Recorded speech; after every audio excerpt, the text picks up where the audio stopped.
के योगा दिवस के ऊपर मतलब मैं सबसे पहले आपको यही चीज़ बताना चाहती हूँ कि जब मैं योगा में नहीं आई थी तो हम साइंटिफिकली तो हमें पता ही है कि हमें अपने पेशेंट्स को कौन सी एक्सरसाइज करानी होती है, कौन सी नहीं करानी होती है। पर जब मैं यहाँ योगा में आई तो हेड टू टो मुझे समझ में आया कि हमने यहाँ जितने भी आसन किए थे सिर से लेकर पैर तक, वो सारे आसन साइंटिफिकली प्रूव हैं। उनमें से कोई भी ऐसा आसन नहीं है जो कि हमारे लिए कोई वर्सनिंग कंडीशन लाएगा। अगर मैं हेड से बात करना शुरू करूं तो ये मेरा हेड का वो पार्ट है जो मेरे ब्रेन से जुड़ा हुआ है। तो यानी कि जब मैंने अपनी सूक्ष्म क्रियाएं शुरू करी, सबसे पहले आसन हेड से शुरू करे, तो मुझे समझ में आया कि मेरे हेड का मूवमेंट जब मैं आसन कर रही हूँ तो किस डायरेक्शन में है। क्योंकि हम सारा दिन, जैसे कि इंटरनेट वर्ल्ड में हम सारा दिन गर्दन को झुका के मोबाइल पे बैठे रहते हैं, तो उसमें हमें ये समझ नहीं आता कि नेक का मूवमेंट हमारा कितना ज़्यादा रिस्ट्रिक्टेड होता जा रहा है और हमारी जो नेक की मूवमेंट है, नेक कितना आगे जाती जा रही है। आप इससे सोच सकते हो कि ये सर्वाइकल स्पाइन है और ये इसका मूवमेंट जब आप इसको अपोजिट डायरेक्शन में इसको यहाँ हमें रेस्ट देना था, लेकिन हमने उसको क्या किया, बिल्कुल आगे, जिसे हम साइंस की लैंग्वेज में फ्लेक्शन कहते हैं। फ्लेक्शन मतलब झुक जाना। हम सारा टाइम यूँ झुक के बैठे हुए हैं, जबकि हमें मूवमेंट ये भी चाहिए। तो जब हम योगा में पहला आसन शुरू करते हैं, जब हम गर्दन को पीछे लेके जाते हैं, तो पहला करेक्शन हम वहीं से शुरू करते हैं। यहाँ समय की कमी से हम 2 बार करते हैं, लेकिन हमें ये दिन में कम से कम 15-20 बार करना चाहिए। किसी भी टाइम कर सकते हो, अनलेस अनटिल आपके फूड पाइप में फूड ना हो। क्यों, उसका भी मैं आपको साइंटिफिक रीज़न बताती हूँ कि लोग कहते हैं कि योगा से जाने के बाद हमें भूख लगने लगती है। उस क्यों लगती है? ये मेरी स्पाइन है और बिल्कुल ठीक स्पाइन के आगे चिपकी हुई हमारी फूड पाइप होती है, बिल्कुल सेम डायरेक्शन में जो यहाँ से जा रही है और बिल्कुल स्पाइन से लगी होती है। और वो आप सोचो कि वो हेड से जहाँ से शुरू होकर हमारे स्टमक पे आके ख़त्म होती है। स्टमक मेरा यहाँ ख़त्म होता है जहाँ से मेरी लोअर बैक शुरू होती है। तो इतनी बड़ी जो फूड पाइप है वो क्यों काम करना शुरू कर देती है? क्योंकि हमने वहाँ स्पाइन का मूवमेंट शुरू कर दिया था योगा के थ्रू, एक्सरसाइज के थ्रू। तो वो हमारी फूड पाइप, जिसे हम साइंस में ईसोफेगस कहते हैं, उसकी वर्किंग फ्लेक्सिबिलिटी हो जाती है। नहीं तो हम सारा दिन क्या होता है, ऐसे बैठे रहते हैं। तो वो फूड पाइप को जो मूवमेंट ये चाहिए था, वो फूड पाइप भी ऐसी रहती है। इसलिए कहते हैं ना, रिफ्लेक्स आ रहा है, हमें डकार आ रहे हैं, खट्टे डकार आ रहे हैं, वो इसीलिए आते हैं क्योंकि हमारा स्पाइन का मूवमेंट करेक्ट ना होने की वजह से वो हमारी फूड पाइप को प्रेशर डाल रहा था। तो हमारा फर्स्ट करेक्शन हमने यहाँ नेक से किया। फिर हमारा जो स्कल है, ये मूवमेंट जो हम इस मूवमेंट को कर रहे हैं योगा में, उसका साइंटिफिक रीज़न बिल्कुल क्लियर है। क्योंकि हम नेक का सारा दिन में ये मूवमेंट कम करते हैं। हम क्या करते हैं, किसी ने वायदी पूरा घूम जाते हैं। हम अपनी नेक को नहीं रोटेट करके देखना चाहते क्योंकि हमें पेन होती है। क्योंकि इस नेक के 2 बैरियर है। एक एनाटॉमिकल बैरियर होता है जिसे हम कहते हैं साइंस में कि ये मेरे नेक का मूवमेंट यहाँ तक है, और एक मेरा फिजियोलॉजिकल होता है जो मेरी परेशानी की वजह से, ज़्यादा मोबाइल यूज़ करने की वजह से बस मेरी नेक ना यहाँ तक जा रही है। तो ये बैरियर तो मेरा यहाँ तक का था, कंधे तक का था, पर मेरी नेक यहाँ अटक गई है। तो इन दोनों के जो बीच का बैरियर है वो मुझे कैसे मिलेगा जब तक मैं उसकी स्ट्रेचिंग नहीं करूँगी, उस नेक को मैं रोज़ यहाँ तक लाने की कोशिश नहीं करूँगी।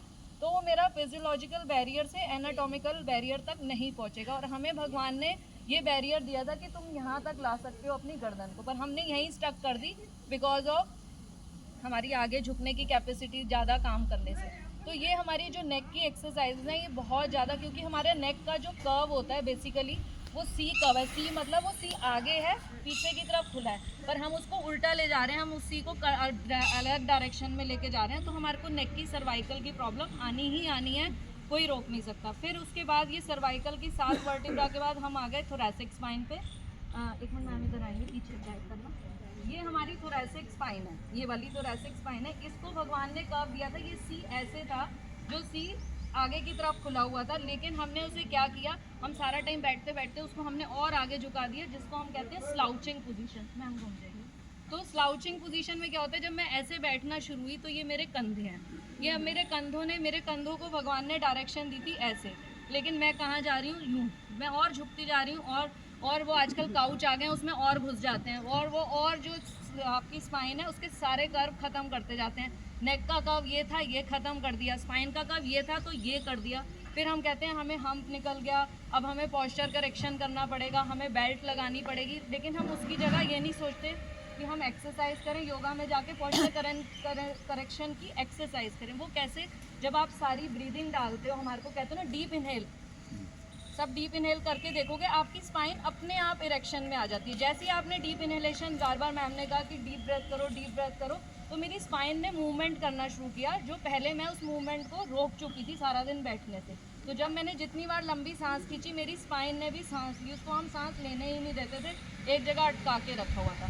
तो ये एक्सरसाइजेज जब हम ब्रीथ करते हैं तो हमारी स्पाइन का मूवमेंट शुरू होने लगता है कि जो वो सी कर्व थे वो मेंटेन होना शुरू हो जाते हैं। तो ये एक बहुत बड़ा वो है कि जब हम योगा में आते हैं, ब्रीदिंग इटसेल्फ से जब हम करेक्शन, हम कुछ ना भी यहाँ करें आके, आप सोचो लास्ट हो गई मैं नहीं जाऊँगी, अगर आपने जाके ब्रीदिंग भी कर ली योगा में जाके, तो समझ लो आपने अपनी स्पाइन की एक्सरसाइज करी। और जब ये स्पाइन एक्सरसाइज करती है, मैं आपको किसी और सेशन में पूरा मॉडल ला के दिखाऊंगी कि कैसे स्पाइन के मूवमेंट के बाद वो बॉडी के मूवमेंट काम करते हैं, जो कि हम अपने सारे आसन में, योगा के आसन में ऐड ऑन करते हैं। कि हम मंडूक आसन कर रहे हैं, कप आसन कर रहे हैं, या हम शशांक आसन कर रहे हैं, तो कैसे ये जो मेरे इंटरनल ऑर्गन है जो कि यहाँ स्पाइन के साथ लगे हुए थे, जब मैंने स्पाइन को मूवमेंट किया तो उन ऑर्गन ने भी, क्योंकि हर ऑर्गन का अपना एक मूवमेंट, इंटरनल ऑर्गन का इंटरनल मूवमेंट होता है जिसे हम विसरल मूवमेंट कहते हैं, कि वो अंदर एक एक्सेस होती है। चाहे लिवर है, लिवर का मूवमेंट हमेशा ये जाता है, जब भी हम एक्टिविटी करेंगे तो लिवर इस डायरेक्शन में घूमेगा ही घूमेगा।